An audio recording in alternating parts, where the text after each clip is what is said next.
All right, everybody, it's another Tuesday morning. You know what that means. It is time for Breakfast with Bill. And first and foremost, I got to thank Susie and Fran for quite literally decking the halls in here today. Take a look behind our main characters here. Wonderful. Matt and Bill. How's it going, gentlemen? Good morning. Good morning, Evan. Let me ask you a question. Who put that Christmas countdown up on the screen? Is that you're doing? That was my work, yes. But Very nice. the actual set design, I can't take credit for any of that. I did like the candle, although, Bill, your noggin's a little bit too big. You're blocking it there. But I want to let Susie know we do have the candle lit back there. So Great job. Fran Marsh and my wife Susie spent most of the weekend here decorating everything they could. I'm afraid to ask if there's a bill associated with that. Most likely. Yeah. Felt a little bit this morning when we came in, or yesterday when we came in, a little bit like that scene in Elf when the manager walks into his wonderland and Elf was there overnight doing all his stuff. So thank you, ladies. It's beautiful. We appreciate you. And Matt, welcome back. We missed you yesterday. Thank you. You had a little personal day back. We're all getting back into the swing of things following Thanksgiving. After we talked last week about gratitude, the importance of gratitude around Thanksgiving. And today we wanted to continue our theme of how we move from gratitude to intentionality, and how gratitude can actually fuel our intentionality about the things we want to accomplish and the things we want to do when we start with gratitude. And you know, I often talk about how in the evening as a family we like to share all the things we're grateful for with each other. But I also started the practice of thinking in the morning about the things I'm grateful for. And it's amazing how it can start our day, right? So when you start your day with gratitude, when you start your day thinking about those things for which you're grateful for, it really can propel us into having a great mindset. And that mindset, you know, we often talk about our thoughts become our words become our actions become our habits. And, you know, today we're going to talk about how we start with great thoughts, that gratitude, how we express that, and how that leads to better habits. And with that in mind, Matt, is there anything as we head into today that you're especially grateful for? I'll continue the theme, obviously. My daughter, Lucy, health. She got some shots yesterday, and she continues to grow. Was at the doctor, so absolutely needs to be my number one thing. Yeah, that's beautiful. And I told Matt when we found out he was having a little girl that the moment they put that little girl in your lap, your life's never the same. Was I lying? All the cliches are true. Yeah, it's just beautiful. Once you hold your little girl,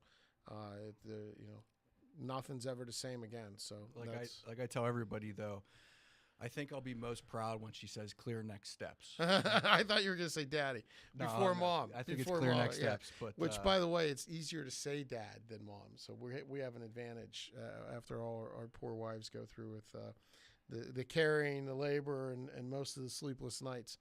But I just getting back to intentionality, I think the key there is that you stopped and you had a moment to reflect. And intentionality doesn't just happen. And I think a lot of people think that I'm going to wake up, I have a quota, I'm going to sell or lead or manage people.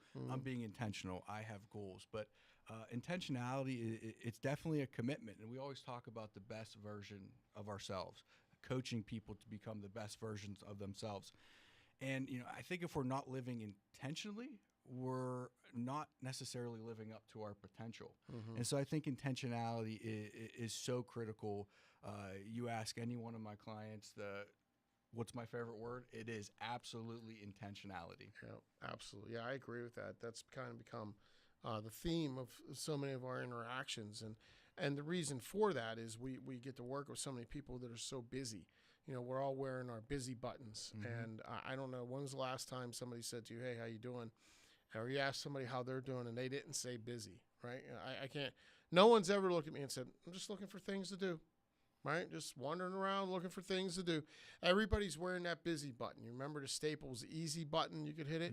So many executives we work with, it's like they hit that busy button all day long, and that's their answer to everything. Well, let's talk about that for a second, because you told me a story a while back of something else to say in regards to, hey, how are things going?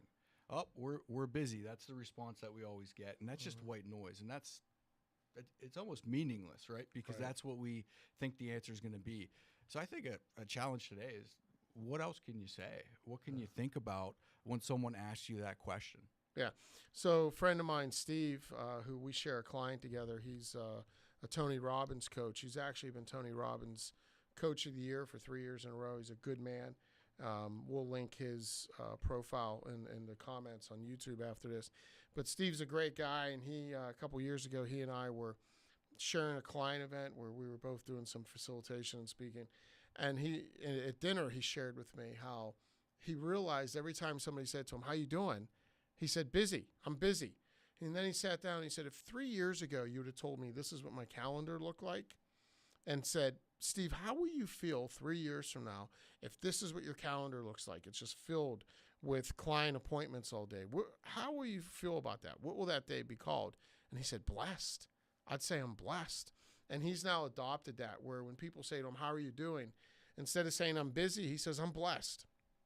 And it's a different perspective, right? Because busy has this connotation of I'm not in control. There's things happening to me. I'm becoming a victim to my calendar, and I'm a slave to my calendar. And in many ways, that's our reality. We have to live by what's on our calendar. But how do we engage that? How do we start with the right mindset, the mindset of gratitude, right? Which leads to habits of gratitude, which can help lead us to intentionality. And Evan, we talked about starting the day with gratitude, and I told you I'd like you to share something with us that you're grateful for. And is there anything going on in your world that today brought you special joy and you're especially grateful for?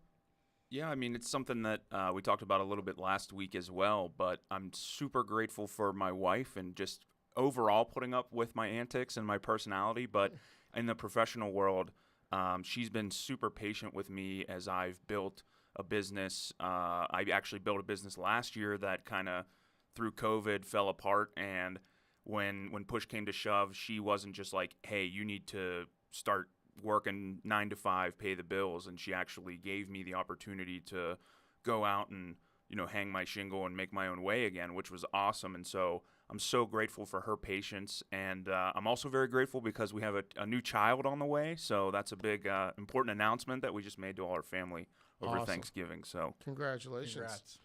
That's exciting. Another little Schindler in the world. We're all excited for that. And when we start this day, here's Evan, and he just took a couple minutes which, by the way, Evan, that was a little long-winded. Next time, a little more short to the point, if you don't mind, okay? So our time here, we're paying by the minute, I think. But no, but here's Evan, who stopped and thought about something he's grateful for today.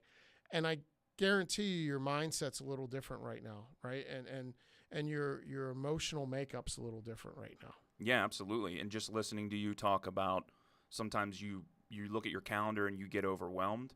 That happens to me all the time. And it also comes back to a recent video that I cut for you talking about just win the morning. You don't have to win 2021 in the next day. Just win the next meeting. Just win the next half day. Just win the next week. And then it'll pile up. And being intentional about just what you're going to do next and keeping that consistency is really helpful. And it helps you kind of take a step back from that stress of looking at the entire next year. Absolutely. And Evan, one thing you touched on there is one of my favorite phrases, and that's just do the next right thing.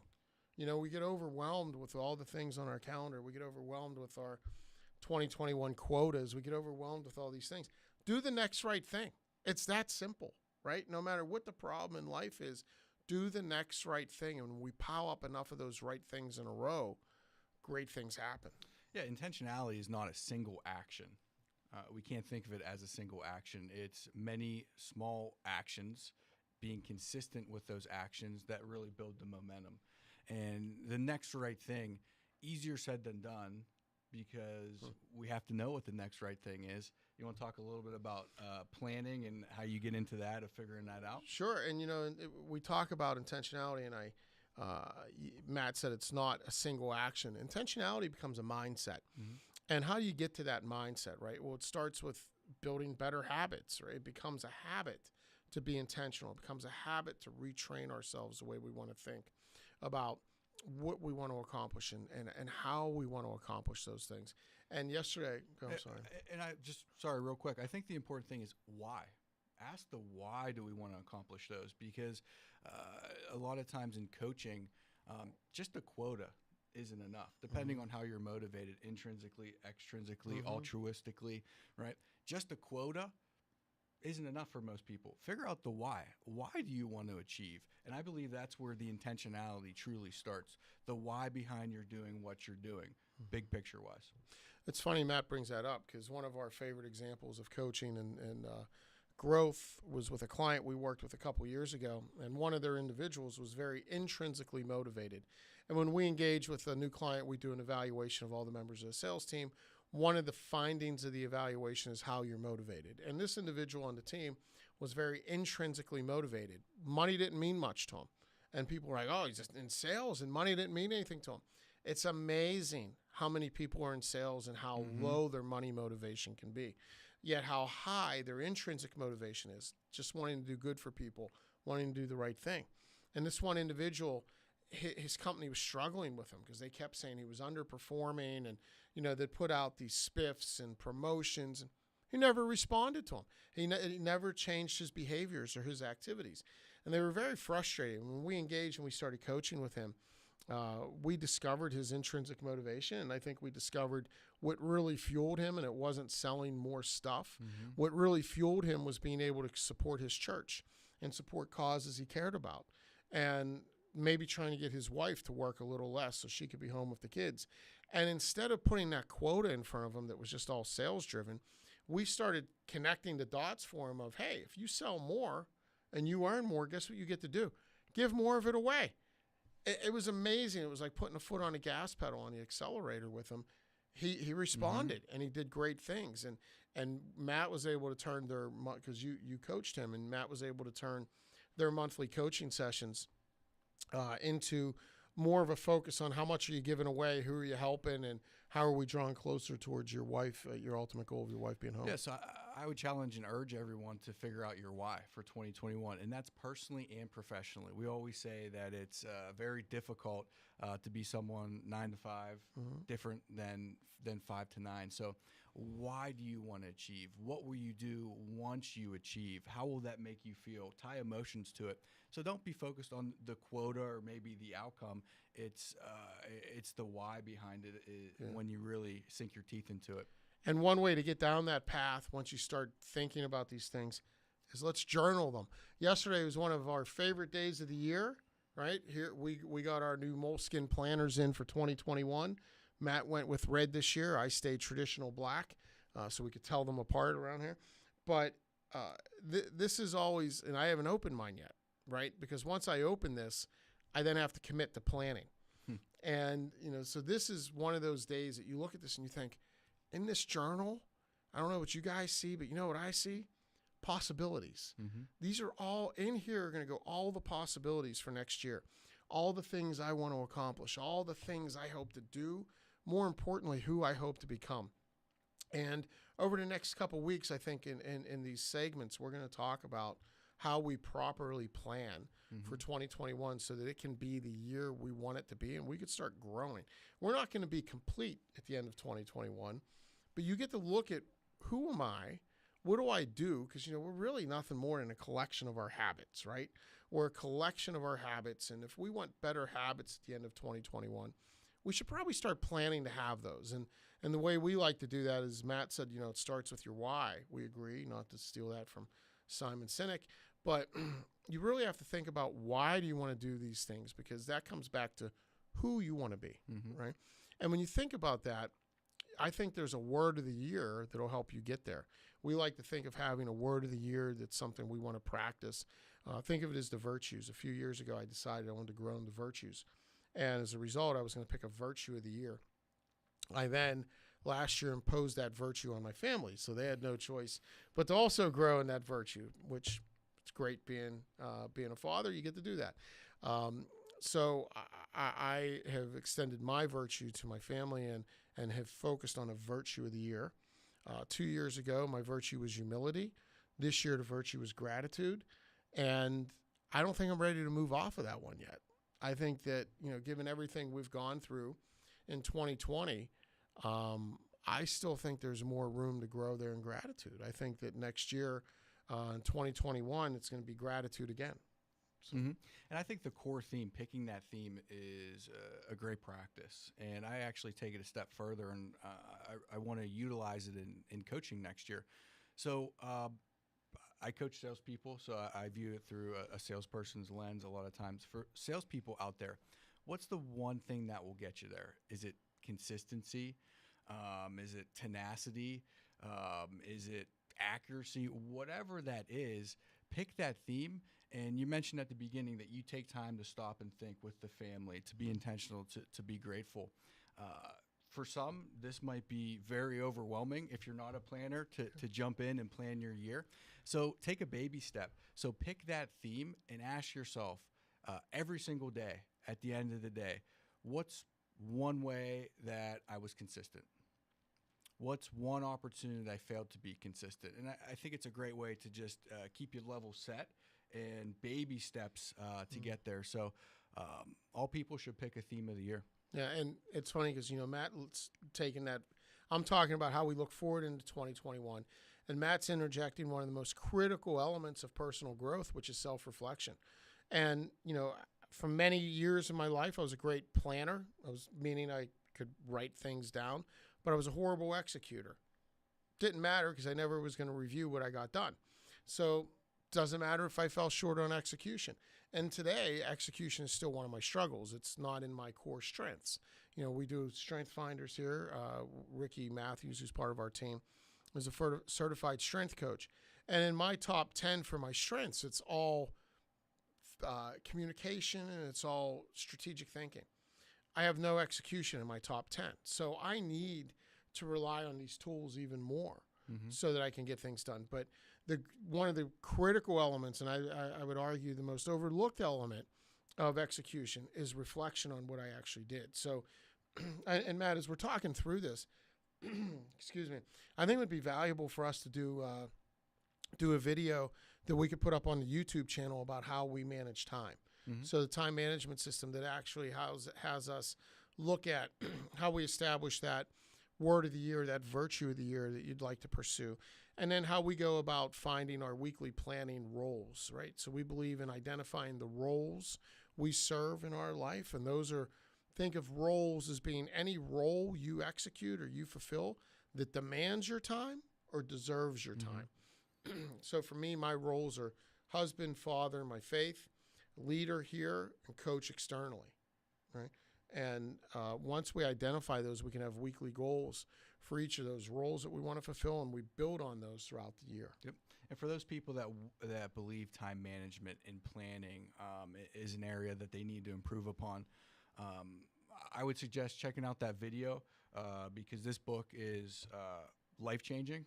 Now in the technology age, a lot of people we're just going to tag an email or it's on my calendar. And I get it. If that works for you, great.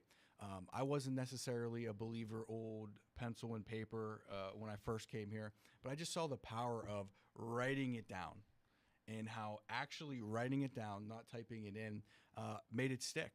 And the talk about gratitude, being grateful to check something off. Yeah. And I think a big thing too is prioritization, that we're fooling ourselves if we don't write it down.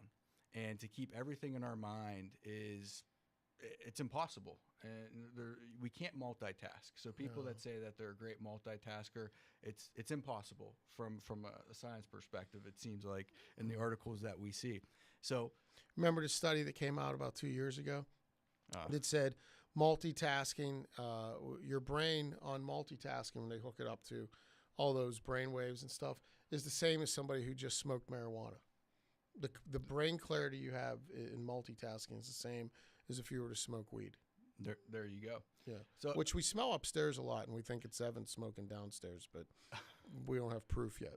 So, but I think just stepping back, criticality of writing it down, of having the planner, whatever method works. That again, taking it to sales. Sales is tough enough and we're just adding more difficulty when we don't have that complete mind share and we have stuff floating around of to-dos or tasks or even items of being intentional.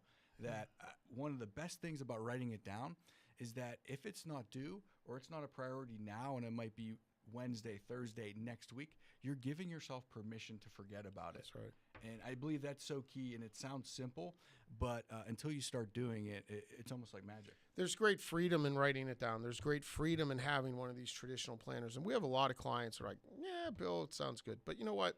I'm going to use Outlook. Great. Do it. If that works for you, do it.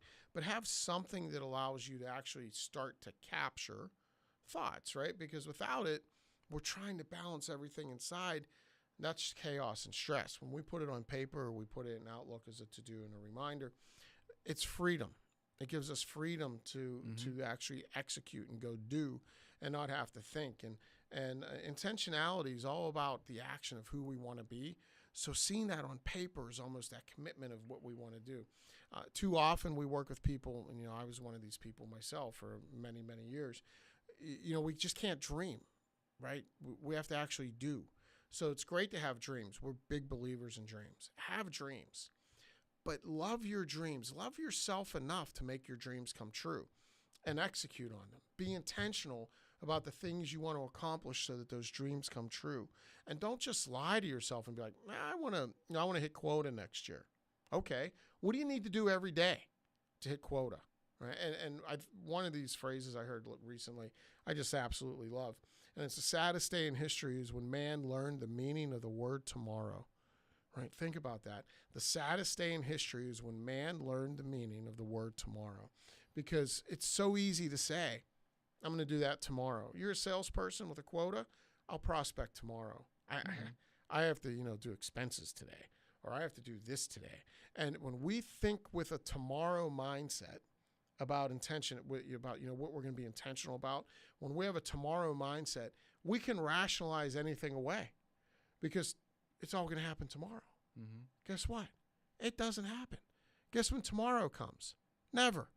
And, we work with leaders. We know that the greatest leaders know that what I do today has an impact on tomorrow, whether that's good or bad. When I get out important messages today, I know it has an impact on tomorrow because it motivates others.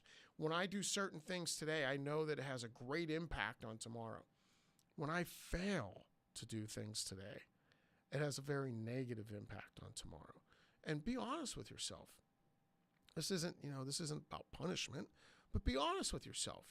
Are you attacking today? As Evan said in our opening segment, are you worried about winning the next hour? Here on the East Coast, it's 8:24. Are you worried about winning the 8:30 half hour? Are you worried about winning the 9 o'clock hour? Are you worried about winning the morning? Mm-hmm. If we do that, we're halfway to winning the day. Mm-hmm. Right? We win today, we're 20% of the way to winning the week. It's just constantly being intentional about doing the next right thing. Yeah, it's just existing versus excelling when it comes down to it. And one thing I'll say about planning as we dig into it, 2020 is not over, although many people want 2020 to be over. One thing I would say is as you sit down, as you start to plan, don't start January 1st. Start now. Start doing those small things now. I've told people all Q4 that January 1st is not going to be a light switch. It's not. And getting back to what you were saying about what you're doing today is affecting tomorrow is affecting January.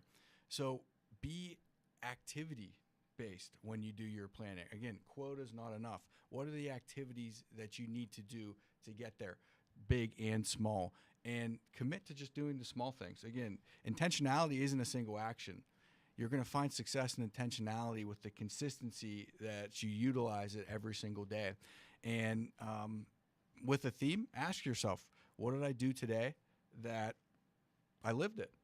Yeah, reward yourself. Find that thing you did right? Yeah. And then self-reflect and be honest and find the things we need to improve on in tomorrow. But when we start with that gratitude, it becomes much easier for us to see our way forward into intentionality. Like, hey, I'm grateful for this, which reminds me I need to actually go do that, right? And that fuels us.